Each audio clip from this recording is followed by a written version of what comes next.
तर काँग्रेससाठी हा एक मोठा धक्काच म्हणावा लागेल। अशोक चव्हाण जास्त दिवस काँग्रेसमध्ये राहणार नाहीत असं शिरसाट यांनी म्हटलेलं आहे। मी पूर्वीच भाकीत केलेलं होतं। संजय शिरसाट यांनी हे वक्तव्य केलेलं आहे। आपण आधीच सांगितलेलं होतं की अशोक चव्हाण हे जास्त दिवस काँग्रेसमध्ये राहणार नाहीत असं शिरसाटांचं म्हणणं आहे। अशोक चव्हाण जास्त दिवस राहणार नाही काँग्रेसमध्ये।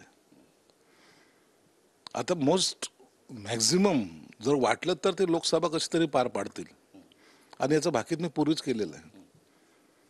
काँग्रेसमध्ये जे नाराज आहेत ते सर्वजण आता बाहेर पडायच्या मनस्थितीत आहे आणि त्याचाच परिणाम म्हणून तुम्हाला सांगतो की आता जी काही कमिटी केली त्यांनी महाराष्ट्राची, जवळपास ती निवड समिती 52 लोकांची आहे।